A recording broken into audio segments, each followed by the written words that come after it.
a very newsy weekend, including in the tense negotiations between the United States and Canada over trade deals. Donald Trump announced that he was canceling those negotiations because Canada was proposing to invoke a digital services tax, an internet tax.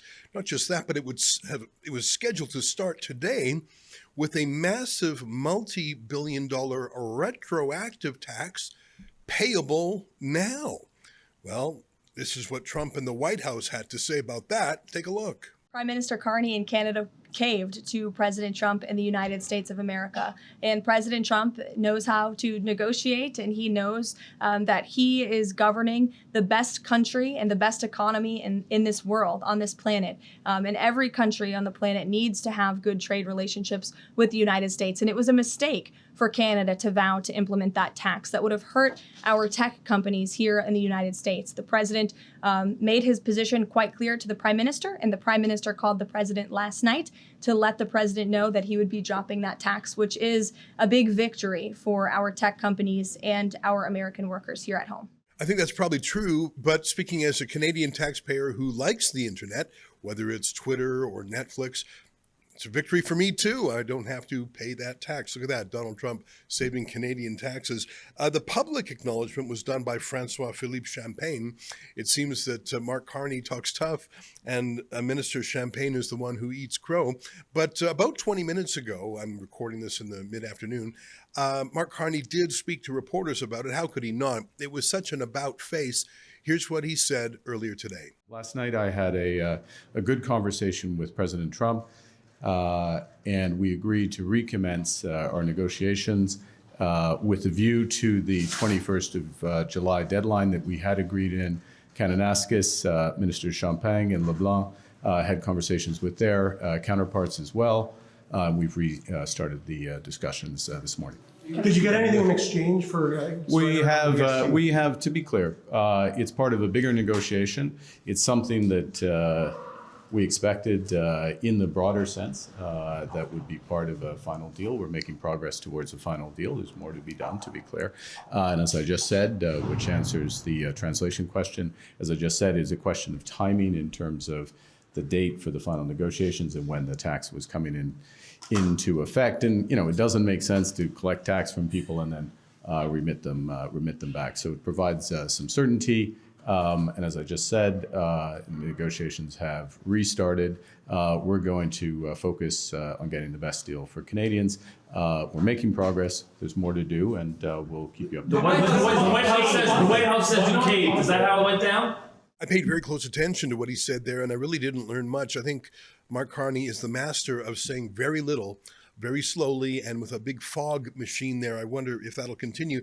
It's very interesting to me because, of course, the G7 was Mark Carney's time to shine. In Canada, Donald Trump attended at least for one day, and there seemed to be a collegiality. Carney was quite, I would even say, obsequious. Whenever he is in Trump's company, he calls him a great leader, a transformative leader. But then maybe when Trump's out of the room, Carney has a different tack. He went to Europe and recently said we're the most European of the countries, and he practically applied to join the European Union. I think that the European Union has a very different approach to many of these things, whether it's their own agricultural supply management or their approach to regulation of the internet. Right now, the European Union is on a major push to bring in regulation, including for content. The United States has a very different approach. It'll be interesting to see how that plays out. Joining me now is an expert who's been following these things, and I really enjoy following him on Twitter, or X, where he is called the Food Professor. He is indeed that. His name is Professor Sylvain Charlebois. He's at Dalhousie University and a professor of things agricultural and food, which are some of my favorite topics. Joining us now is Professor Charlebois. Thank you very much for taking the time. I think a lot of people saw that as a slow motion train wreck, Professor. We knew this showdown was coming. We knew it was a risk. Maybe Mark Carney thought Donald Trump didn't mean it when he had sent signals against it. What do you make of what happened this weekend over the digital services tax?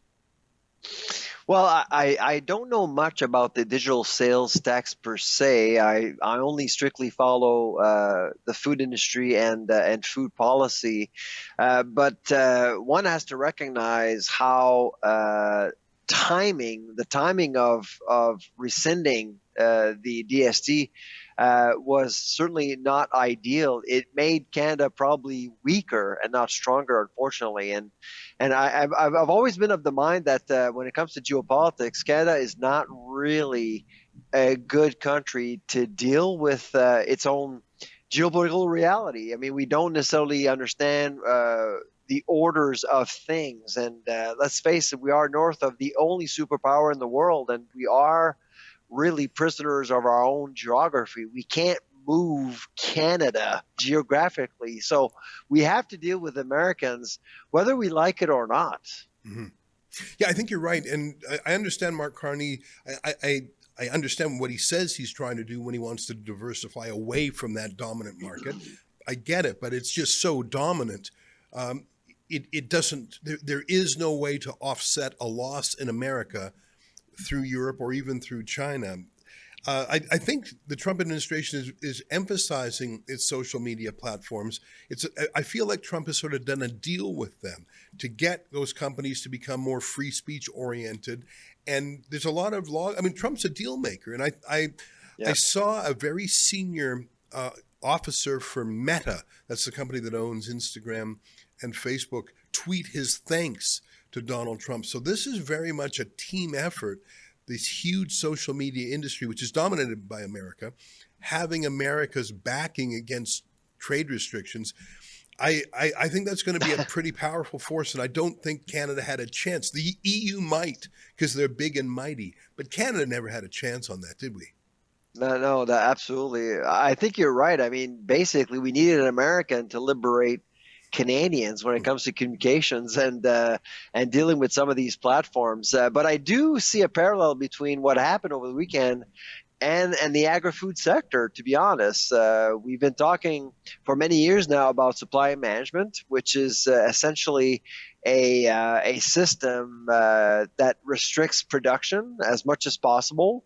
We have quotas. If you want to produce milk, poultry, or eggs commercially in Canada, you need to own very expensive quotas. It's a very restrictive market, and we have high tariffs on imports. So it's basically we produce what we need, which is actually supply management comes from the Canadians' school of thought, which is very Marxist to a certain extent. And so I do believe that in Canada, we don't have one single politician willing to do anything with supply management, but there's probably one person who has the willingness and power to change anything when it comes to supply management. That would be a non-Canadian, and that would be Donald Trump. Yeah, wouldn't it be amazing? And I think he's mentioned it probably more than anything else other than the auto industry. Trump has repeatedly said he would like to rationalize the auto industry and the steel industry, which I think is related. That's a very big industry. That's I think the second largest in terms of its economic value in our two-way trade, oil and gas being the first. But he does talk about dairy. I haven't heard him talk so much about poultry, but he sure talks about dairy.